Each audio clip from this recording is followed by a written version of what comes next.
السلام عليكم ورحمة الله وبركاته. بسم الله الرحمن الرحيم. الحمد لله رب العالمين والصلاة والسلام على رسول الكريم أما بعد. أعوذ بالله من الشيطان الرجيم. رب اشرح لي صدري ويسر لي أمري واحلل عقدة من لساني يفقهوا قولي. سبحانك لا علم لنا إلا ما علمتنا إنك أنت العليم الحكيم. ربي زدني علما. நம்ம சென்ற வாரம் பிரதிபெயர்ச்சொல் அப்படின்ற ஒரு விஷயத்த பார்த்திருந்தோம். அது ஒரு பெயர் சொல்லுக்கு பதிலா பயன்படும் அப்படின்னு சொல்லி அது ரெண்டு வகை: தனித்து வர்றது, சேர்ந்து வர்றது அப்படின்னு சொல்லி பார்த்தோம். அல்ஹம்துலில்லாஹ்.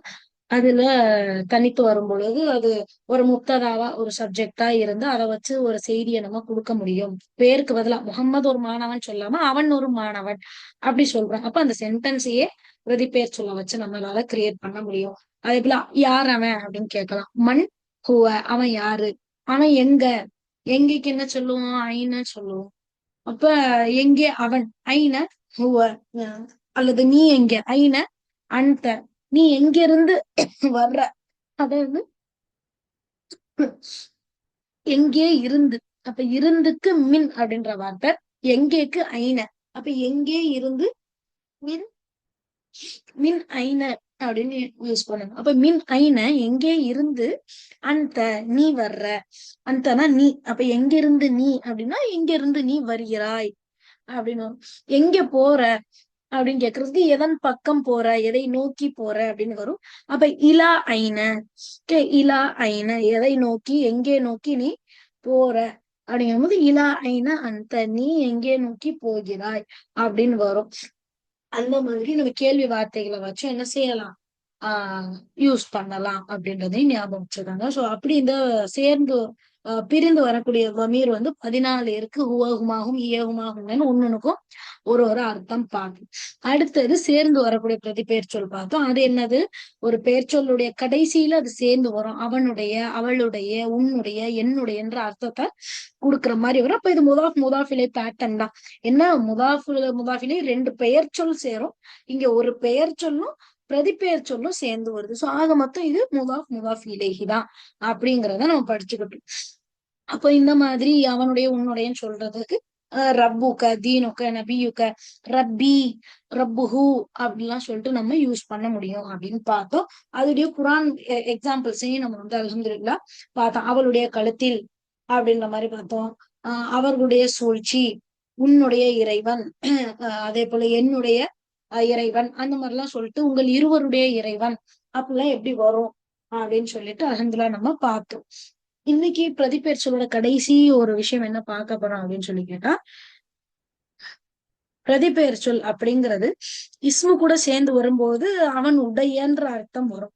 அவனுடைய, உன்னுடைய, என்னுடைய இப்படி வரும்ன்றத நம்ம பார்த்துட்டோம். கிதாபுகு அவனுடைய புத்தகம், கலமுகு அவனுடைய பேனா, பைத்துஹா அவளுடைய வீடு, அமலுஹா அவளுடைய நற்செயல், இந்த மாதிரி உடைய அர்த்தம் வரும். இதே மாதிரி வினைச்சொல் கூடயும் சேர்ந்து வரும். அத வினைச்சொல் வரும்போது நம்ம பாத்துக்கலாம். இதே வமீர் என்ன செய்யும், வினைச்சொல் கூடயும் ஹூஹுமாகும், ஹாஹுமாகும்னா, கேக்குமாக்கும், கீக்குமாக்கும், ஐயா அண்ணா இப்படி வரும். ஃபார் எக்ஸாம்பிள் சொல்லணும்னா, இன்னா அழுத்தை நாக்க, இன்னா அழுத்தை நாக்க அப்படின்னு க சேரும். இந்த க என்ன க, உனக்கு அப்படின்னு அர்த்தம் வரும். அதே போல இன்னொரு ஒரு உதாரணத்துக்கு சொல்லணும் அப்படின்னா, ஆஹ் இன்னொரு உதாரணத்துக்கு சொல்லணும் அப்படிங்கும் போது, இஹ்தினா ஸிராத்துல் முஸ்தகீம், நீ எங்களுக்கு காட்டு. இஹ்தினா, அப்ப அந்த நாங்கிறது என்ன, எங்களுடைய இறைவன், ரப்புனா கலமுனா எங்களுடைய பேனா, எங்களுடைய மார்க்கம், தீனுனா அப்படி வந்து அந்த நாவே இங்க ஒரு ஃபெயல் கூட வரும், வினைச்சொல் கூட வரும். அதெல்லாம் பின்னாடி பார்ப்போம். அதுக்கு 3 மாசம் இன்னும் ஃபுல்லா படிப்போம். அப்ப இத பாத்துக்கலாம். இப்ப நம்ம பார்க்க வேண்டியது பெயர் சொல் பார்த்துட்டோம். இடைச்சொல் நம்ம படிச்சுட்டோம். ஹுரூஃபுல் ஜர் படிச்சுட்டோம். ஹர்ஃபு, சில ஹர்ஃபுகளை பத்தி படிச்சிருக்கோம். அப்ப அந்த ஹர்ஃபு கூடயும் இந்த பிரதிபெயர் சொல்றது என்ன செய்யும், சேர்ந்து வரும். அப்ப இப்ப ஃபார் எக்ஸாம்பிள் அலான்னு ஒரு வார்த்தை இருக்கு, ஃபீன்னு ஒரு எழுத்து இருக்கு, இலான்னு ஒரு ஹர்ஃபு படிச்சோம், மின்னு ஒரு ஹர்ஃபு படிச்சோம், லீ லாம் ஹர்ஃபு ஒண்ணு படிச்சோம், பா ஹர்ஃபு படிச்சோம். இப்படி நிறைய ஹர்ஃபுகள் நம்ம என்ன செஞ்சோம், படிச்சோம். அப்படி அந்த ஹர்ஃபுகள் கூட ஒரு வார்த்தை வரும் பொழுது, அந்த ஹர்ஃபு கூட ஒரு கசரா போட்டு ஒரு வார்த்தை வரும்ல, அந்த வார்த்தைய நம்ம அந்த பேரை சொல்லாம, அந்த வார்த்தைனா அந்த விஷயத்தினுடைய பேரை சொல்லாம அது அவ அப்படி சொன்னா அதுக்கு வந்து நம்ம பிரதிபெயர் சொல்ல யூஸ் பண்ண. இப்ப ஃபார் எக்ஸாம்பிள், இப்ப புக் எங்க, ஐனல் கிதாபு கேக்குறாங்க. அது டேபிள் மேல இருக்கு, அது சேர் மேல இருக்கு. என்ன சொல்லுவோம்? அலல் குருசி. ஹுவ அலல் குருசி. அது மேஜை நாற்காலியின் மீது உள்ளது. சம்டைம்ஸ் நம்ம என்ன சொல்லுவோம்? அது மேலதான் வச்சேன் பாரு அப்படின்னு சொல்லுவோம். அது மேல அப்படின்னு சொல்லிடுவோம். எது மேல? அந்த குருசி நாற்காலி மேல. அப்ப அந்த நாற்காலின்ற வார்த்தைக்கு பதிலா அந்த ஹூன்ற தமீர், ஆண்பால் வார்த்தைனா ஹூன்ற தமீர் யூஸ் பண்ணணும். பெண்பால் வார்த்தையா இருந்தா ஹான்ற தமீரை நம்ம யூஸ் பண்ணணும். அப்ப அந்த மாதிரி அத மீது அப்படி சொல்லல அலா கூட என்ன செய்யணும்? அந்த ஹூவை சேர்க்கணும். அப்படி அந்த ஹூவை சேர்க்கும் போது என்ன ஆகும் அப்படின்னு சொல்லி பாத்தீங்கன்னா, என்ன ஆகும்டா, அந்த ஹூ வந்து அலை ஹூ அப்படின்ட்டு வரும். அலா பிளஸ் ஹூ, அலா ஹூ அப்படின்னு வரும். அது வந்து அலை அப்படின்னு மாத்துவாங்க. அந்த யாவை வந்து நொக்தா கொடுத்து அலை அப்படின்னு சொல்லுவாங்க. அப்ப அலை ஹூ அப்படின்னு படிச்சா அது அரபுகளுக்கு கொஞ்சம் வித்தியாசமா அந்த யாசுக்கும் கூட பொம்மா வச்சு டக்குன்னு படிக்க சிரமமா இருந்ததுன்னு அலை ஹூக்கு பதிலா அலைஹி அப்படின்னு வந்தது. அது மீது, அவன் மீது அப்படின்னு சொல்றதுக்கு அலைஹி நான் சொல்லுவோம். நபிசுல்லா இஸ்லாம் அவர்கள் மீது சாந்தி உண்டாக்கணும்னு சொல்லும்போது அலைஹிஸ்ஸலாம் அப்படின்னு சொல்லுவோம். அதே போல நபிசுல்லா இஸ்லாம் சொல்லலன்னா கூட மற்ற நபிமார்களுக்கு நம்ம சொல்லுவோம். ஆதம் அலைஹிஸ்ஸலாம், யூனுஸ் அலைஹிஸ்ஸலாம், நூஹ் அலைஹிஸ்ஸலாம், ஜிப்ரீல் அலைஹிஸ்ஸலாம். நல்லடியார்கள் பேரா இருக்கட்டும் அல்லது மலக்குகளோட பேரா இருக்கட்டும், நபிமார்கள் பேரா இருக்கட்டும், அவங்க பேரெல்லாம் சொல்லுவோம் அலைஹிஸ்ஸலாம் அப்படிங்கிறோம். அது என்ன அலைஹி அப்படின்னா, அலா வந்து மீது, ஹீங்கிறது அந்த ஹூன்றது மீதுதான் ஹீயா மாறி இருக்கு. அப்படி மாறும்போது அது மீது அப்படின்னு பொருளா இருந்தா அது மீதுன்னு சொல்லணும். மனுஷங்களை பத்தி பேசுறோம்னா அலைஹி. இப்ப அலைஹி சலாம் சொல்லலே தெரியுது அது மனுஷனை தான் சொல்றோம். அப்ப அவர் மீது சலாம் உண்டாகட்டும், சாந்தி உண்டாகட்டும் அப்படின்னு நம்ம கேட்கிறோம். சோ அப்ப அந்த ஹூ அப்படின்ற அந்த வார்த்தை ஆண்கள் ஆண்பால் வார்த்தையா வர்ற மனுஷங்களுக்கும் அதே ஹூ தான், பொருட்களுக்கும் அதே ஹூ தான், அனிமல்ஸுக்கும் அதே ஹூ தான். நாய் மீது கல்லை எறிந்தான். அப்ப நாய் அப்படின்றது கல்ப் அப்படின்ற ஒரு ஆண்பால் வார்த்தை இல்லையா? அப்ப அது மீது கல்லை எறிந்தான். அலல் கல்வி, அந்த அலா கூட கல்புன்ற வேர்டுக்கு பதிலா என்ன செய்யறோம்? அது மீதுன்ற இந்த ஹூவத்தான் என்ன செய்வோம்? போடுவோம். அலைஹி. ஓகேவா? அல் ஹஜரு அலைஹி, கல்லை அது மீது எறிந்தான் அப்படி சொல்லுமா. அப்ப கல்லுனா ஹஜர். அப்ப அது மீது கல்லை எறிஞ்சான்னு சொல்லி அங்கேயும் ஹா தான் வரும். அப்ப இந்த ஹா ஹூ அதுக்கெல்லாம் என்ன இருக்காது அப்படின்னா, உயர்தினை மதிக்கக்கூடியவங்களா இல்ல பொருட்களா இல்ல அனிமல்ஸா அப்படி டிஃபரன்ஸ் எல்லாம் இருக்காது. பூவை பறிச்சான் அப்படின்னு இருக்கு, ஜஹருன். ஓகேவா? ஜஹருன், ஜஹருன்னா பூண்டு அர்த்தம். அப்ப ஜஹருன் அதை பறித்தான் அப்படிங்கறது நம்ம அழகியத்தான் சொல்லி ஆகணும். அதன் மீது தண்ணி தெளிச்சான் அப்படி ஏதோ சொல்றோம் நீங்க, அழகி அதன் மீது தண்ணி தெளிச்சான். அப்ப பூவும் அழகின்றதான் நம்ம யூஸ் பண்றோம். அப்ப இந்த மாதிரி ஆண்பால் வார்த்தைக்கு அழகி யூஸ் பண்றோம். அலைஹூண்டு வரும், அழகி. அந்த ஹூவோ ஹீயோ என்னது? பிரதிப்பெயர் சொல் அப்படிங்கறது மட்டும் ஞாபகம் வச்சுக்கோங்க. இப்ப அடுத்து நம்ம சொல்றோம், சாவி எங்க வச்ச? ஐனல் மிஃப்தாஹு. ஐயோ அதை நான் வீட்லயே வச்சுட்டு வந்துட்டேன். வீட்டிலேயே. ஃபில் பைத்தி, வீட்டில். இப்ப நான் வீடுன்னு சொல்லல, அதுலயேதான் இருக்கும் அப்படின்னு நான் சொல்றேன். அங்கேயேதான் இருக்கும், அதுலயேதான் இருக்கும், அதிலே அப்படின்ற ஒரு அர்த்தத்தை நான் சொல்றேன்னா அந்த ஃபீ அப்படியே போட்டுக்கிட்டு பைத்துன்றது ஆண்பால் வார்த்தையா, அப்ப இங்க வந்து அந்த பமீர் ஹூ ஹுமாஹும் ஹா ஹுமாஹும்னால அந்த முதல்ல வந்து ஹூ பமீரை என்ன செய்யணும்? நம்ம போட்டுக்கிறோம். அப்ப அதை போடும்போது என்ன ஆகும் அப்படின்னா ஃபீ ஹூ அப்படின்ட்டு வரும். படிக்கிறதுக்கு ஈஸியா அரபுகள் ஃபீஹி அப்படின்னு என்ன செஞ்சுக்கிட்டாங்க? படிச்சுக்கிட்டாங்க. ஓகே. அப்ப ஃபீஹி அப்படின்றது ஒரு விஷயம். மார்க்கத்திலே அப்படின்னு நீங்க சொல்றீங்க. ஓகே, அல்லாவுடைய மார்க்கத்திலே ஃபீ தீனில்லாஹி வருது. அப்ப தீனில்லாஹி அல்லாவுடைய மார்க்கம், அதிலே குழப்பம் இல்லை. அப்ப என்ன சொல்லுவோம்? தீன் அப்படின்றது அரபி வார்த்தை, சாரி ஆண்பால் வார்த்தை தீன் அப்படின்றது. அப்ப எப்படி வரும்? அத ஆண்பால் வார்த்தைன்னா அதோடைய பமீர் ஹூ தான். அப்ப ஃபீ தீனி அப்படிங்கும் போது ஃபீஹி அப்படின்ற வார்த்தையை தான் யூஸ் பண்ணும். அதே மாதிரி குரானில் சந்தேகம் இல்லை, இந்த வேதத்தில் சந்தேகம் இல்லை நல்லா சொல்லும்போது அலிஃப் லாம் மீம் ஜாலிகல் கிதாபுல் லா ரைப ஃபீஹி, அதிலே சந்தேகம் இல்லை. எதிலே? ஆல்ரெடி அல்லாஹ் சொல்லிட்டான், அலிஃப் லாம் மீம் ஜாலிகல் கிதாப், இந்த வேதம்னு சொல்லிட்டான். அதுக்கப்புறம் திரும்ப அந்த வேதம் வேதம் வேதம் எல்லா இடத்துலயும் சொல்லாம அதுக்கு பதிலாக பிரதிபெயர் சொல்ல அதிலே அப்படின்றத அல்ல என்ன செஞ்சிருப்பான்? யூஸ் பண்ணிருப்பான். அப்ப இந்த மாதிரி பிரதிபெயர் சொல் யூஸ் ஆகும். அடுத்தது ஒரு இடத்த நோக்கி போறோம்னா, இப்போ ஃபார் எக்ஸாம்பிள் இல் மதீனத்தி, ஒரு சிட்டிக்கு போறேன் அப்படின்னு சொல்லலாம். அல்லது மதீனா முனவ்வரா, மக்காவுல இருக்க, மக்கா பக்கத்துல இருக்கு இல்லையா மதீனா, அந்த மதீனாவையும் நம்ம சொல்லலாம். அப்ப இல்லல் மதீனா, மதீனாக்கு போறேன். அப்ப அதை நோக்கி எங்களுடைய பயணம் ஆரம்பித்து விட்டது. எதை நோக்கி? அந்த மதீனாவை நோக்கி, அந்த சிட்டியை நோக்கி, அந்த ஊரை நோக்கி. அப்ப மதீனான்றது இங்க பெண்பால் வார்த்தை. அப்ப ஹூ ஹுமாஹும் ஹா ஹுமாஹும்ன அதுல ஹான்றதுதான் என்னது? பெண்பாலுக்கான வார்த்தை. அப்ப இலைஹா, அதை நோக்கி, அவளை நோக்கின்னு வரும், அதை நோக்கி. சோ இந்த இடத்துல பெண்பால்ன்றது ஊரை தான் குறிக்குது. அப்ப அதை நோக்கி, ஓகேவா? அப்ப அதே போல சொர்க்கத்திலே நீர் அருவிகள் ஓடிக்கும், அவர்கள் சொர்க்கத்தில் இருப்பார்கள் நல்லா சொல்லிட்டு ஃபி ஜன்னாத்தின் நயீம் அப்படின்னு சொல்லிட்டான். அருட்கொடைகள் நிறைந்த சொர்க்கத்துல அவர்கள் இருப்பார்கள். சோ ஜன்னாத் சொர்க்கங்கள் சொல்லிட்டான். திரும்ப திரும்ப அதை பத்தி பேசையில அதிலே ஆறுகள் ஓடிக்கொண்டிருக்கும், அதிலே அவர்கள் நிரந்தரமாக தங்கியிருப்பார்கள் சொல்லல ஃபீஹா, ஃபீஹான்ற வார்த்தை ஹாலிதீன ஃபீஹா தஹ்திஹா அப்படின்னு சொல்லி அந்த ஹா தமீரை என்ன செய்வான்ல யூஸ் பண்ணியிருப்பான். அப்ப அது அதிலேன்றது அது எதை குறிக்குதுன்னா ஸ்வர்க்கம்ன்ற அந்த பெண்பால் வார்த்தையை குறிக்குது.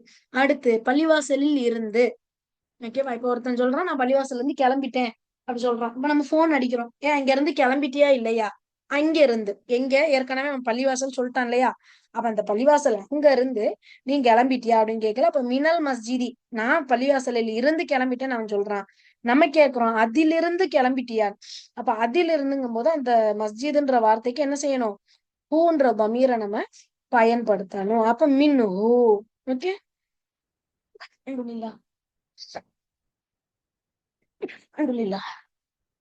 ஓகே. சோ அப்படி மினல் மஸ்ஜிதி மின்ஹு அதில் இருந்து. ஓகே. சோ இப்போ ஒரு பெண்பால் வார்த்தை, மரத்தில் இருந்து பூ விழுந்தது, மரத்தில் இருந்து பழம் விழுந்தது. அப்ப மரம்ன்றது ஷஜரத்துன், தா மர்பூத்தா வரும். அப்ப அது பெண்பால். அப்ப மரத்தில் இருந்துன்னா அதிலிருந்து பழம் வரும் அப்படிங்கல மின்ஹா. ஓகே. அந்த ஹூக்கு பதிலா ஹா இங்க போடுவாங்க. ஓகே. சோ அந்த மாதிரி இங்க கமீர்கள் வரும். அதே போல கடைசியா லஹு லஹா அப்படின்ற தமீர்கள், அதாவது ஃபார் எக்ஸாம்பிள் முகமதுக்கு வாங்கினேன் அப்படி சொல்றோம். முகமதுக்கு வாங்கினேன், முகமதுக்கு கொடுங்க அப்படி சொல்லாம அவனுக்கு கொடுத்துருங்க, அவனுக்கு அவருக்கு அப்படி சொல்லும்போது அப்ப லீ முகம்மதின் அந்த இடத்துல முகமதுன்ற பேருக்கு பதிலா என்ன செஞ்சிடலாம்? ஹூன்ற ஆண்பால் வார்த்தையை போட்டு லஹூ, அவருக்கு அப்படின்னு நம்ம சொல்லலாம். அதே போல அவளுக்குன்னு சொல்லல லீ ஃபாத்திமா, ஃபாத்திமாக்கு அப்படி சொல்லல அவளுக்குங்கையில லஹா அப்படின்ற வார்த்தை வரும். அப்ப அவங்க இருவருக்கு அப்படின்னு சொல்லல என்ன பயன்படுத்துவோம் யோசிச்சு பாருங்க. அவர்கள் இருவருக்கு, இருவருக்கு இங்க என்ன வரும்? இது எல்லாமே சேர்ந்து வர்ற பிரதிபெயர் சொல்லத்தான் பார்க்கணும், தனியா வர்ற பிரதிபெயர் சொல் இல்லை. ஹர்ஃபு கூட சேர்ந்து வருது. அப்ப இஸ்மு கூட சேர்ந்து வர்ற, ஹர்ஃபு கூட சேர்ந்து வர்ற பிரதிபெயர் சொல்ல இந்த 14 நீங்க மைண்ட்ல வச்சுக்கணும். அப்ப இதுல அவர்கள் இருவர், அவர்கள் இருவர் இப்படி வருதா? அப்ப அதுக்கு என்ன வருது? ஹுமா வருது. ஹூ, ஹுமா, ஹும். அவன் ஒருவன், அவர்கள் இருவர். அப்ப இந்த இருக்கு. அல்லது பெண் பாலா இருந்தா அவர்கள் இருவர் ஹுமா. சோ எப்படி சேம் தான். அப்ப அவர்கள் இருவருக்காக நான் வாங்கினேன்னு சொல்லல லஹுமா அப்படின்னு வரும். சரி, உனக்கு வாங்கினேன் எப்படி சொல்லணும்? நீ அப்படின்ற அர்த்தம் தர்றது இந்த க தான், உன்னுடையன்ற இந்த க தான். அப்போ உனக்குன்னு சொல்லல அந்த க்கு லாம் சேர்த்துக்கிறோம். ஓகேவா? லீ அப்படின்றதான் படிக்கிறதுக்கு ஈஸியா இருக்கணும்னு லிஹு அப்படி சொல்லாம லஹு அப்படி மாத்திருக்காங்க. லஹுல் முல்கு வலஹுல் ஹம்து, அவனுக்கு லாயிலக இல்லல்லா, அதுல அல்லான்னு சொல்லிட்டோம், அல்லாவை தவிர வர வணக்கத்துக்கு இல்ல அப்படி சொல்லிட்டு லஹு அல்லாஹ் அப்படின்னு சொல்லிட்டோம். லா இலாஹ இல்லல்லாஹு, அல்லாஹு சொல்லிட்டோம். திரும்ப திரும்ப சொல்லல லஹுல் முல்கு வலஹுல் ஹம்து அப்படிங்கல அவனுக்கு, அவனுக்குன்ற வார்த்தையை நம்ம அதிகமா பயன்படுத்துறோம். இப்போ உனக்கு அப்படின்னு சொல்லும் போது என்ன செய்யணும்னா லக்க, ஓகேவா? உங்களுக்கு அப்படின்னு சொல்லல லக்கும். இதுதான் சூரா காஃபிரூன்ல வரும். லக்கும் தீனுக்கும், உங்களுக்கு உங்களுடைய மார்க்கம், வலிய எனக்கு. சோ லாம் கூட இந்த யா சேருது, வலிய எனக்கும் என்னும், எனக்கு என்னுடைய கூலி, என்னுடைய மார்க்கம் அப்படின்ற மாதிரி. நீங்க வணங்குறதே நான் வணங்குறதும் சேம் கிடையாது. நீங்க உங்க வழி, நான் என் வழி அப்படிங்கிற மாதிரி லக்கும் வலிய அப்படின்ற ரெண்டு வார்த்தைய யூஸ் பண்ணியிருக்காங்க. அதே போல நம்ம என்ன சொல்லுவோம்? அஸ்ஸலாமு அலைக்கும் அப்படின்னு யூஸ் பண்ணுவோம். அப்ப அலைக்கும்ண்டா என்ன? அல மீது, கும் அப்படின்னா உங்கள் அப்படின்ற அர்த்தம், உடையன்ற அர்த்தம். வெறும் இந்த மாதிரி வார்த்தை இசுமு கூட சேரையிலதான் உன்னுடைய என்னுடைய அர்த்தம் வரும். இல்லைன்னா வெறுமனே உன்னுடைய உன் அப்படின்ற அர்த்தம், இருவர் அப்படின்றது உங்கள் அப்படின்ற அர்த்தம், இப்படிதான் வரும். அப்ப அந்த குமா அப்படின்றதுக்கு உங்கள் இருவர், அலைக்கும் அப்படின்னா உங்கள், பலர். அப்ப அலைக்கும் உங்கள் மீது, அஸ்ஸலாமு அலைக்கும் உங்கள் மீது சாந்தி உண்டாகட்டும் சொல்றோம். பதிலுக்கு என்ன சொல்றோம்? வ அலைக்கும், இன்னும் உங்கள் மீதும் சலாம், வ அலைக்கும் சலாம் உங்கள் மீதும் சாந்தி உண்டாகட்டும் சொல்றோம். அப்ப இவ்வளவு நாள் நம்ம சொன்னோம் அஸ்ஸலாம் அலைக்குமே இந்த தமீருடைய வார்த்தைகளை பயன்படுத்தி தான் நம்ம சொல்லி இருந்திருக்கோம். அல்ஹம்துலில்லாஹ் இன்னைக்கு நம்ம அதை தெரிஞ்சுக்கிட்டோம். அதே போல திருமண துவாவில் என்ன சொல்லுவாங்க? பாரக் அல்லாஹு லக்கும் லக்க வ பாரக் அலைக்க வ ஜமஅ பைனகுமா. அப்ப பாரக் அல்லாஹு லக்க அந்த லாம் ஹர்ஃபு கூட சேர்க்கிறாங்க. வ பாரக் அலைக்க அலான்ற ஹர்ஃபு கூட இதே க வச்சுப்பாங்க. வ ஜமஅ பைனகுமா தனித்தனியா அல்லாஹ் உங்களுக்கு பறக்கத் செய்யட்டும், கிருபை செய்யட்டும், அருள் செய்யட்டும்னு சொல்லிட்டு உங்கள் இருவரை அல்லாஹ் ஒண்ணு சேர்க்கட்டும் அப்படிங்கிறதுல குமா அப்படின்ற உங்கள் இருவர்ன்னு இருக்கா. ஆண் பாலா இருந்தாலும் பெண் பாலா இருந்தாலும் குமா தான். அப்ப கணவன் மனைவி சேர்க்கையில பைன குமா ஃபீ கைர் அப்படின்னு வருது. அப்ப இந்த மாதிரி தான் ஃபுல் அண்ட் ஃபுல் என்ன இருக்கும்?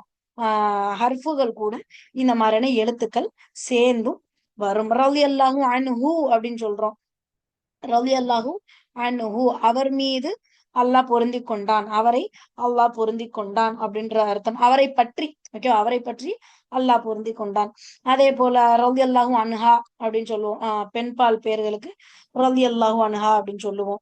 அப்ப அதுக்கு என்ன அர்த்தம்? அவர் அந்த பெண்பால் அவர்கள் மீது அல்லாஹ்வுடைய பொருத்தம் இருக்கு அப்படின்ற மாதிரி, அவர்களை அல்லாஹ் பொருந்திக்கிட்டான் அப்படின்ற ஒரு அர்த்தம் இருக்கு. அடுத்து என்ன? இது சொல்லுவோம். ரெண்டு சஹாபிகள் பேரை சொல்லையில இப்னு அப்பாஸ் ரலியல்லாஹு அன்ஹுமா அப்படிம்போம். அன் ஹுமா அப்ப என்னது? அவர்கள் இருவரையும் அல்லாஹ் பொருந்தி கொண்டான். ஏன் இருவர்? அவங்க வாப்பாவும் சஹாபி தான், இந்த பையனும் சஹாபி தான். அப்ப இருவர் பேரையும் அப்துல்லா இப்னு அப்பாஸ் அப்படின்னு சொல்லல, அப்துல்லாங்கிற ஒரு சஹாபி, அப்பாஸும் சஹாபிங்கும் போது இருவரையுமே அல்லாஹ் பொருந்தி கொண்டான். அப்படி சொல்லையில அன்ஹுமா அப்படின்னு சொல்லுவோம். அந்த மாதிரி இருவர் அப்படிங்கும்போது இந்த ஹுமாவை நம்ம யூஸ் பண்றோம்.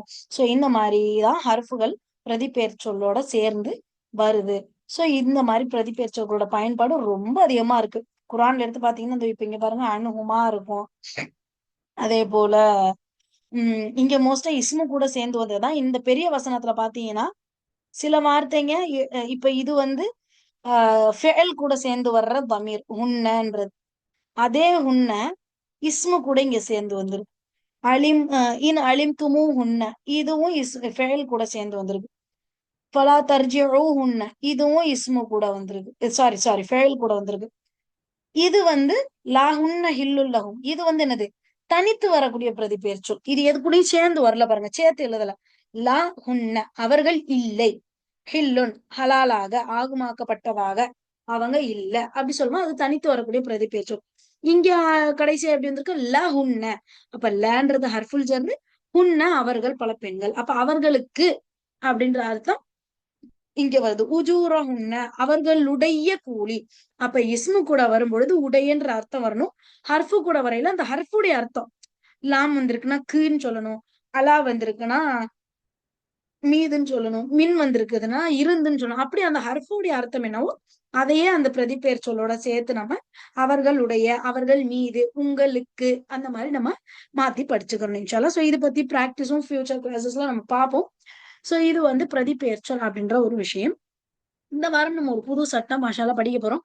இதுதான் ஆல்மோஸ்ட் அரபி நஹுல இருக்கக்கூடிய கடைசி பெரிய சட்டம். இதுக்கப்புறம் ஒரு சட்டம் படிப்பீங்க, பட் அது அந்த அளவுக்கு பெரிய சட்டம் அப்படி கிடையாது. ஒரு சட்டம் அவ்வளவுதான். ரொம்ப பெரிய புதுசா அப்படியே ஞாபகம் வச்சுக்கணும் அந்த அளவுக்கு இருக்காது. ரொம்ப ஈஸியான ஒரு சட்டம் தான். நெக்ஸ்ட் வாரத்துல படிப்பீங்க. சோ இந்த வாரம் படிக்கிறது தான் நீங்க கடைசியா படிக்க போற பெரிய சட்டம். ஓகேவா? சோ இதோட வந்து ஆல்மோஸ்ட் வந்து 90% நஹு வந்து அல்ஹம்துலில்லாஹ் அல்லாஹ்வுடைய மாபெரும் உதவியை கொண்டு நம்ம முடிச்சிருக்கிறோம். அல்லாஹ் இதை வந்து மறக்காம நம்ம ஞாபகம் வச்சு குர்ஆன் ஓதையில அதை புரியறதுக்கும் அல்லாஹ் கிருபை செய்யட்டும் நான் துவா செஞ்சுக்கிறேன். அப்ப இப்ப இன்னைக்கு படிக்க போற சட்டத்தோட பேர் என்னன்னா அல் மௌசூஃபு வஸ்ஸிஃபத்து. நமக்கு டைம் டேபிள் அனுப்பியிருக்கும் போது பண்பு பெயர் சொல் அப்படின்னு போட்டிருப்பாங்க. அதுதான் இதோட ஹெட்டிங், பண்பு பெயர் சொல். அப்போ அல் மௌசூஃபு வஸ்ஸிஃபத்து அப்படின்னு சொல்லுவாங்க. அது என்ன அல் மௌசூஃபு சிஃபத்துனா? அரபில மாஷால்லா ஒரு நல்ல ஒரு ஈஸி வேலை என்ன அப்படின்னா, அந்த ஹெட்டிங் என்னன்றது நம்ம நல்லா விளங்கிக்கிட்டாலே சட்டம் என்னன்னு ஈஸியா தெரிஞ்சிடும். இஸ்முல் இஷாரா, இஷாராக்கு அர்த்தம் தெரிஞ்சா போதும். சுட்டி காட்டுறது, சுட்டி காட்டும் பெயர் சொல். சுட்டி காட்டுறதுன்னா என்ன? கையை வச்சு காட்டும், இதுதான் அதுதான் அப்படி காட்டுறதுதான் சுட்டி காட்டுறது. அப்ப அந்த ஹாதா தாலிக்கு இஸ்முல் இஷாரா. ஹுரூஃபுல் ஜர்ரி எழுத்துக்கள், ஹுரூஃப்னா எழுத்துக்கள், ஜர்னா கசரா செய்யறதுன்னு அர்த்தம். அப்ப சில எழுத்துக்கள் வந்தா கசரா வாங்கும் பக்கத்துல உள்ள வார்த்தை ஹுரூஃபுல் ஜர், ஹெட்டிங் வச்சே சொல்லிடலாம். இலாஃபத், இலாஃபத்னா என்ன, இணைப்பதுன்னு அர்த்தம். அப்ப இலாஃபத்ன்ற வேர்டை வச்சு முதாஃப் முதாஃப் இலைன்ற வேர்டு நமக்கு ஞாபகம் வந்துடும். அப்ப என்ன செய்வோம், முதாஃப்னு ஒரு வேர்டு இருக்கு, முதாஃப் இலைன்னு ஒரு வேர்டு இருக்கும், ரெண்டையும் ஜாயின் பண்ணும்போது உடைய அர்த்தம் வரும். அப்ப முதாஃப் அலிஃப்லாம் தன்மீன் போட மாட்டோம், முதாஃப் இலைக்கு கசரா தான் போடும். இப்படியே அந்த ரூல்ஸ் உடைய அந்த பேரை வச்சு சட்டத்தை நம்மளால என்ன செஞ்சிட முடியும், பழக்குன்னு நல்லா ஞாபகப்படுத்திக்க முடியும். அந்த மாதிரி இப்ப இந்த மௌசூப் சிஃபத் அப்படின்னா ஃபர்ஸ்ட் சிஃபத் அப்படின்றதுனா என்னன்னு பார்த்துட்டா மௌசூஃப்ன்ற வேர்டையும் நம்ம ஈஸியா விளக்கலாம். சிஃபத் அப்படின்னா இப்ப நம்ம படிச்சிருக்கோம் ஆஹ் அஸ்மாவு சிஃபத், அல்லாவுக்கு அக்கீதால படிச்சிருப்பீங்க. அஸ்மாவு சிஃபத், அல்லாவுக்கு பெயர்களும் தன்மைகளும் இருக்கு அப்படின்னு சொல்லி படிச்சிருப்போம். பண்புகள் இருக்கு அப்படின்னு. அதாவது அல்லாஹ் வந்து அல்லாவுக்கு சில பெயர்கள் இருக்கு, சில தன்மைகள் அல்லாஹ் இடத்துல இருக்கும். அல்லாஹ் எல்லாத்தையும் கேட்கக்கூடியவன், அல்லாஹ் எல்லாத்தையும் பார்க்கக்கூடியவன், அல்லாஹ் வந்து கணக்கிடக்கூடியவன், கேள்வி கணக்கு கேட்பவன் அப்படின்னு சொல்லிட்டு சில தன்மைகள் அல்லாஹ் செய்யக்கூடிய சில விஷயங்களை தன்மைகளா நம்ம என்ன செய்வோம், அத அந்த விஷயம் அல்லாஹ் இடத்துல இருக்குங்கிறதுனால நம்ம அதை வந்து தன்மைகளாக சொல்றோம். அப்ப அந்த மாதிரி பண்புகள் அல்லது தன்மைகள் ஒரு பெயர் சொல்லல, அதாவது இந்த 3 மாசம் ஃபுல்லாவே நம்ம பெயர் சொல் பத்தி தானே படிக்கிறோம். சோ அப்படியே ஒரு பெயர் சொல், ஒரு இஸ்ம் இருக்கு, ஒரு வேர்டு இருக்கு, அந்த வேர்டுக்குள்ள ஏதாவது ஒரு தன்மை இருக்கும். அந்த தன்மையை வர்ணிச்சு அந்த பண்பை நம்ம சொல்றோம் பாத்தீங்களா, அதுதான் சிஃபத். சிஃபத்தை இன்னொரு வார்த்தை நஅத் அப்படின்னு சொல்லுவாங்க. சிஃபத்னா பண்பு, நஅத் அப்படின்னாலும் பண்பு தான். ஓகேவா? சோ ரெண்டுமே பண்பு அப்படின்றதுக்கு சொல்றதா சிஃபத், நஅத். ஓகே, என்னது ஒரு வார்த்தை, அதனுடைய பண்பு என்ன, அது எப்படிப்பட்ட தன்மை, பெருசா இருக்கு, அழகா இருக்கு, பிரம்மாண்டமா இருக்கு, குட்டியா இருக்கு, வெள்ளையா இருக்கு, அப்படி சொல்லிட்டு ஏதோ ஒரு தன்மை அதுக்குள்ள இருக்கும். அதை நம்ம என்ன செய்வோம், நம்ம வந்து சொல்லுவோம். அப்ப அதைத்தான் நஅத் அல்லது சிஃபத் அப்படின்னு சொல்லுவோம். ஓகே, அந்த தன்மை, அந்த பண்பு வந்து சிஃபத்து. எதை வர்ணிக்கிறோமோ, இப்போ ஃபார் எக்ஸாம்பிள் வீடு நல்லா பளபளன்னு இருக்கு அப்படிங்கிறோம். அப்ப அந்த பளபள அப்படிங்கிறதுதான் அந்த சிஃபத்து, அந்த தன்மை. எதை நம்ம பளபளன்னு இருக்குன்னு சொன்னோம், வீட்டை சொன்னோம்.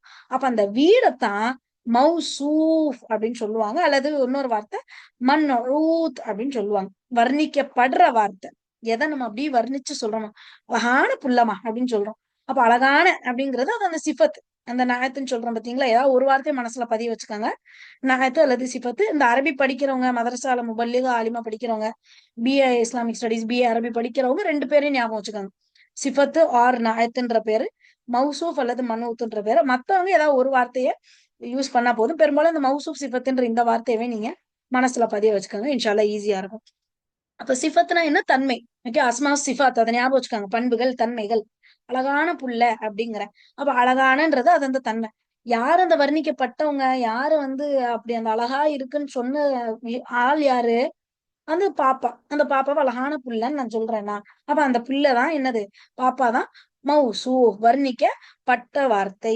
ஓகேவா? அப்ப அந்த வர்ணிக்கப்படும் வார்த்தையை மனூத் அல்லது மௌசூப் அப்படின்னு சொல்லுவோம். ரெண்டாவதா வர்ற வார்த்தை ஃபர்ஸ்ட் மௌசூப் வந்துரும், அப்புறம் தான் அதோடைய சிஃபத் வரும். அழகான வீடு அப்படின்னு சொல்லல, அந்த அழகுன்ற தன்மையை தமிழ்ல முதல்ல சொல்லிடுறோம், அழகு அப்படி சொல்லிடுறோம். வீடு அப்படின்ற அந்த விஷயத்த ரெண்டாவதா சொல்றோம். அரபில அப்படியே உல்டாவா வரும், இந்த ஹெட்டிங் மாதிரியே தான். மௌசூப், அந்த வர்ணிக்கப்படுற வார்த்தை முதல்ல வந்துரும், வீடுன்ற வார்த்தை முதல்ல வந்துரும், அது அழகா இருக்குன்ற அந்த தன்மை ரெண்டாவதா சிஃபத்தா வரும். அப்ப அந்த மாதிரி ரெண்டாவதா வர்ற வார்த்தை நாயத் அப்படின்னு சொல்லுவோம். அதை சிஃபத் அப்படின்னு இன்னொரு பேரும் அதுக்கு இருக்கு. சோ இது டெஃபனிஷன். மௌசூஃப்னா என்ன, சிஃபத்னா என்ன. ஒரு விஷயத்த வர்ணிச்சோண்டா அது மௌசூஃப், எந்த வார்த்தையை கொண்டு நம்ம வர்ணிச்சோமோ அதை சிஃபத் அப்படின்னு சொல்லுவோம். ஓகே, இதுக்கு இன்னொரு பேரும் மண்ணு அழுத்து நாயத்து அப்படின்பாங்க. ஓகே, இது பேரு டெஃபினேஷன் என்ன அப்படின்னு. சட்டம் என்ன, இந்த மௌசூஃப் சிஃபத்தை எழுதுறதோட சட்டம் என்ன அப்படின்னு கேட்டா, சோ ஆல்மோஸ்ட் அழகான வீடு, சமத்தான புள்ள, குறும்புக்கார பையன் அப்படி சொல்லிட்டு நம்ம அந்த பண்பு அவங்க கூடயே சேர்த்து சேர்த்து சொல்லும் போது அரபியில இப்ப ரெண்டு வார்த்தை வருது. ஒரு வார்த்தை மௌசூஃபான வார்த்தை, இன்னொரு வார்த்தை அதோடைய பண்பை குறிக்கிற சிஃபத்தான வார்த்தை. அப்ப அந்த ரெண்டு வார்த்தையும் என்ன செய்யணும்னா, அந்த மௌசூஃப் எந்த நிலைமையில இருக்கோ, ஹரக்கத்துல ஆண்பால் பெண்பால் அப்படி எதுல எல்லாம் இருக்கோ அதே மாதிரிதான் இந்த சிஃபத்தும் என்ன செய்யணும், கரெக்டா இருக்கணும். ஓகேவா? இப்போ ஃபார் எக்ஸாம்பிள் நான் சொல்றேன், என்னுடைய மகள் வந்து குறும்புக்காரன் அப்படிங்கிறேன். என் மக குறும்புக்காரன் அப்படின்னா என்ன, மக பொண்ணுன்னு சொல்றாங்க, குறும்புக்காரங்கிறாங்க, ஏன் இப்படி மாத்தி மாத்தி பேசுறாங்க அப்படின்னு இருக்கும். அப்போ மக அப்படின்னா குறும்புக்காரி அப்படின்னு கொஞ்சம் பெண் பால்ல சொல்லணும் இல்லையா? இப்ப அந்த மாதிரிதான் அந்த மௌசூப் யார வர்ணிக்கிறோமோ அவங்களுடைய குறியீடுகள், அவங்க ஃபத்தஹா கசரா பம்மா எந்த ஹரக்கத்துல இருக்காங்களோ அந்த ஹரக்கத்தையே தான் என்ன செய்யணும், சிஃபத்துக்கு போடணும். ஓகேவா? இப்ப ஒருவேளை மௌசூஃப்க்கு முன்னாடி அலா போட்டு எழுதுறேன், ஒரு ஹுரூஃபுல் ஜர் வச்சு எழுதுறேன், அப்ப என்ன ஆகும், மௌசூஃப்க்கு கசரா வரும். அப்ப இதுக்கு கசரானா சிஃபத்தும் கசரா. ஏன்டா கசரா போட்டீங்க? நான் மௌசூஃப்காகத்தான் நான் வந்தேன், மௌசூஃப வர்ணிச்சுதான் நான் வந்தேன், மௌசூஃப்க்கு கசரா வாங்கினா நானும் கசரா. சரிடா, அப்ப நான் கசராலாம் போடல, அலாவெல்லாம் தூக்கிட்டேன், இப்படியே தொம்மாலேயே இருக்கட்டும்னா அப்ப நானும் தொம்மாலேயே இருக்கேன் அப்படின்றோம். அப்ப ரெண்டோடைய ஹரக்கத்தும் ஒண்ணு போல வரும். அப்ப குறியீடுகள் மௌசூஃபை போலவே சிஃபத்து குறியீடுல சேமா வரும். இன்னொன்னு பாலினம், ஆண் பால் பெண் பால்ல நான் சொன்ன மாதிரி குறும்புக்கார பொண்ணு அப்படின்னு சொல்லும் போது என் மகள் குறும்புக்காரன் அப்படின்னு நான் சொல்ல முடியாது. பெண் பால்னா ரெண்டும் பெண் பால், ஆண் பால்னா இரண்டுமே ஆண் பாலா சொல்லலாம். அப்ப பாலினத்துல சேமா வரும். அடுத்து குறிப்பு பேர் பொது பேர் நம்ம ஏற்கனவே பார்த்திருப்போம். ஒரு இஸ்முன்னு எடுத்துக்கிட்டாலே அது ஆண் பாலா பெண் பாலா, மாரிஃபாவா நிக்கிறாவா, ஒருமை இருமை பன்மையா, நான் சொன்னேன் பாத்தீங்களா, கடைசி வாரம் வரைக்கும் வருது பாருங்க. இது எப்பவுமே எல்லா இஸ்முடைய சட்டத்திலயும் இந்த 3 விஷயங்கள் வந்துடும். அப்போ ஆண் பால் பெண் பால் அது சேமா இருக்கணும், குறிப்பு பேர் பொது பேர்ல சேமா இருக்கணும். குறிப்பு பேரா முகமது அப்படின்ற ஒருத்தரை பத்தி பேசிட்டு அழகான முகமதுப்பா அப்படின்னு சொல்ல பண்பை நம்ம நக்கீரால சொல்லிட்டோம், ஜமீலுன் அப்படின்னு சொல்லிட்டு அது தப்பு. முகம்மதுன் அல் ஜமீலு, அவர் ரொம்ப அழகானவர் அப்படின்னு சொல்லும் போது அல் ஜமீலுன்னு குறிப்பு பேர் பொது பேர் என்ன செய்யணும், நம்ம சேர்த்து ஒண்ணு போல எழுதணும். ஒண்ணு ரெண்டுக்கும் அலிஃப்லாம் போடணும், இல்ல ரெண்டையும் தன்வீன்ல போடணும், அந்த மாதிரி போடணும். ஒண்ணுக்கு அலிஃப்லாம் ஒண்ணுக்கு தன்வீன் அப்படி போடக்கூடாது. கடைசியா எண்ணிக்கை, மௌசூப் ஒருமையா இருக்கு, ஒரு உடைந்த கண்ணாடி அப்படின்னா உடைந்த அப்படின்ற அந்த வார்த்தையும் என்ன செய்யும் இங்க ஒருமையில இருக்கும். 2 உயரமான மரங்கள் அப்படி சொல்றேன், அப்ப இந்த உயரம் அப்படின்ற தன்மை இங்க சிஃபத்தா வரும், அப்ப அதுவும் 2ன்னு மாறும்.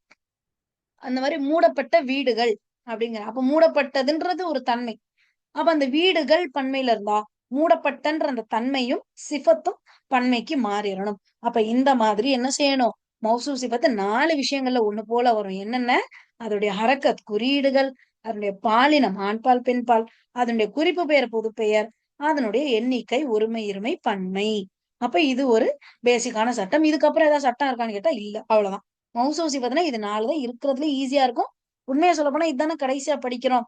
ஆனா இதுக்கப்புறம் நான் கொஸ்டின்ஸ் ஏதாவது அனுப்பும் போது ஒரு வசனம் இருக்கு, இதுல மௌசூ சிஃபத் கண்டுபிடிங்கப்பா அப்படின்னு சொன்னா டக்குன்னு கண்டுபிடிச்சிருவீங்க. ஏன் தெரியுமா? ஏன்னா ஹரக்கத்து அதெல்லாமே சேமா இருக்கும், ஒரே மாதிரி அலிஃப்லாம் போட்டிருக்கோம், ஒரே ஹரக்கத்துல இருக்கும், ரெண்டும் ஆண் பால்னா ஆண் பால், பெண் பால்னா பெண் பால், அந்த மாதிரி ரொம்ப சேமா இருக்கிறனால முதாஃபிலேயே டக்குன்னு கண்டுபிடிக்க முடியாது, தமீரை டக்குன்னு கண்டுபிடிக்க முடியாது. ஆனா இதை என்ன செஞ்சிடலாம், டக்குன்னு ஒரு போல அந்த ட்வின்ஸ் மாதிரி 2 பேரும் ஒன்னா இருப்பாங்க, அப்ப பார்க்கையிலேயே ஹரக்கத்தை வச்சு ஆண்பால் பெண்பாலை வச்சு ஈஸியா கண்டுபிடிச்சிடலாம். அப்ப இந்த சட்டம் ரொம்பவே ஈஸியா இருக்கும்.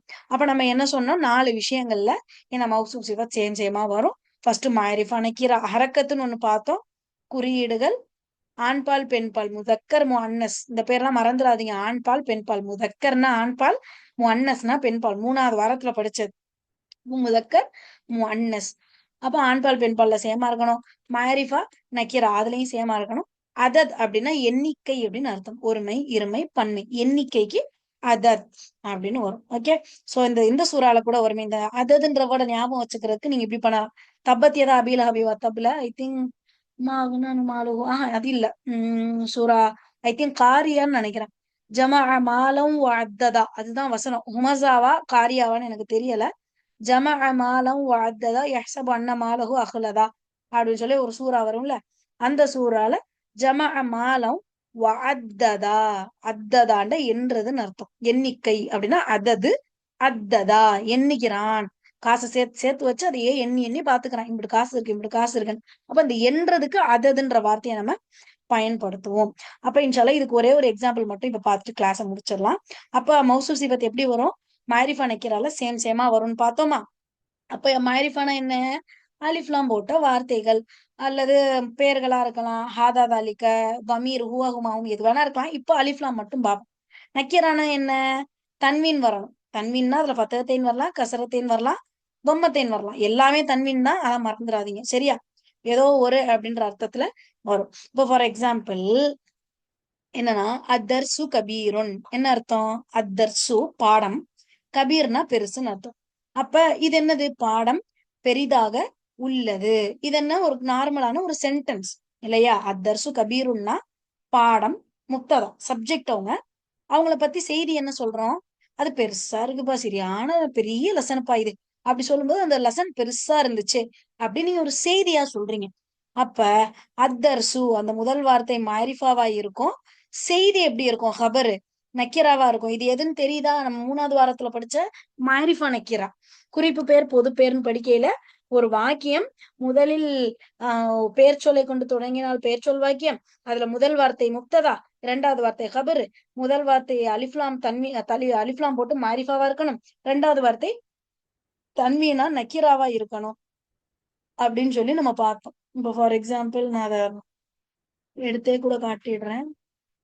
ஏன்னா நம்ம கன்ஃபியூஸ் ஆயிடக்கூடாது படிக்கிறதுலாம். லாஸ்ட்ல கன்ஃபியூஸ் ஆயிடக்கூடாது. சோ குறிப்பு பேர் பொது பேர் அப்படின்னு படிச்சோமா? அப்ப அந்த குறிப்பு பேர் பொது பேர்ல நம்ம வாக்கியம் அமைக்கிறது அப்படின்னு ஒரு விஷயம் பார்த்திருப்போம். என்னன்னா முப்ததா ஹபர்னு ஒரு வேர்டு வரும் அப்படின்னு சொல்லி பார்த்தோம். அந்த முப்ததா ஹபர்ல என்ன அப்படின்னா, அந்த முதல் வார்த்தை முப்ததா குறிப்பு பெயரா இருக்கணும், மாரிஃபாவா இருக்கணும். அலிஃப்லாம் போட்டுதான் ஆரம்பிக்கணும்னு சொன்னோம். 2வது வார்த்தை கண்டிப்பா நக்கீராவா தான் இருக்கணும்னு அவசியம் இல்ல.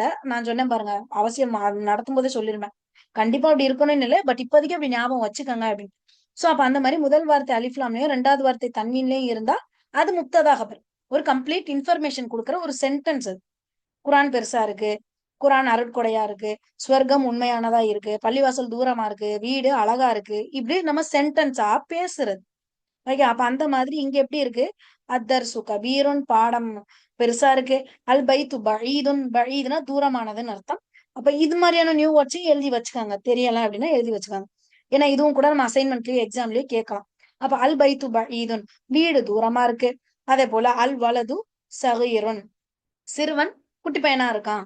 இங்க வலதுனா சிறுவன், சகீர்னா சின்னவன் அர்த்தம். அப்போ பையன் சின்னவனா இருக்கான் அப்படின்னு சொல்றேன். இப்ப நம்ம சொல்லுவோம்ல, ஸ்கூலுக்கு அனுப்பலையா நீ, இல்ல அவனே சின்ன பிள்ளையா தானே இருக்கான் அப்படிங்களா. அப்ப பையன் சின்னவனா இருக்கான் அப்படின்னு சொல்றான். அப்ப மகன் சிறியவனாக இருக்கிறான். இப்ப இதெல்லாம் சென்டென்ஸ் இல்லையா? அர் ரஜுலு சாலிஹுன் மனிதர் நல்லவரா இருக்காரு. அல் கித்தாபு முஃபீதுன் புக்கு பயனுள்ளதா இருக்கு. அல் பைத்து ஜெய்யிதுன் வீடு நல்லா இருக்கு. வீடு எப்படிங்க இருக்கு? கைஃபல் பைத்து வீடு எப்படி இருக்கு? அல் பைத்து ஜெய்யிதுன் வீடு நல்லா இருக்கு. நம்ம ஒரு வீடு பார்க்க போறோம், அவன் சொன்னான் வீடு நல்லா இருக்குங்க, வீடு நல்லா இருக்கு, பிடிச்சிருக்கு. அப்ப அல்பைத்து ஜெய்யுதன். அப்ப இது எல்லாம் என்னது? சென்டென்ஸ். இப்ப என்ன செய்ய போறோம்? இந்த பெருசா இருக்கு, தூரமா இருக்கு, சின்னதா இருக்கான், நல்லவனா இருக்கான், பயனுள்ளதா இருக்கு, நல்லா இருக்கு, இத செய்தியா சொல்லாம இந்த விஷயம் இதுக்குள்ள ஒரு தன்மையா இருக்குன்னு நான் சொல்ல போறேன். பாடம் பெருசா இருக்குன்னு சொல்லாம பெரிய பாடமா இருக்குப்பா, தூரமான வீடா இருக்குப்பா, ரொம்ப குட்டி பையனா இருக்கான்பா, நல்ல மனுஷனா இருக்காரு அப்படி சொல்லி அவர் அப்படி இருக்காரு அப்படின்ற செய்திய தன்மையா நான் மாத்த போறேன். அதை எப்படி மாத்துறதுன்னு இன்ஷா அல்லாஹ் நம்ம நாளைக்கு கிளாஸ்ல பார்ப்போம். சுப்ஹானக அல்லாஹும்ம வ பிஹம்திக அஷ்ஹது அல்லா இலாஹ இல்லா அன்த அஸ்தக்ஃபிருக வ அத்தூபு இலைக். ஜஸாக்கமுல்லாஹ் ஹைரன். அஸ்ஸலாமு அலைக்கும் வ ரஹ்மத்துல்லாஹி வ பரகாத்துஹு.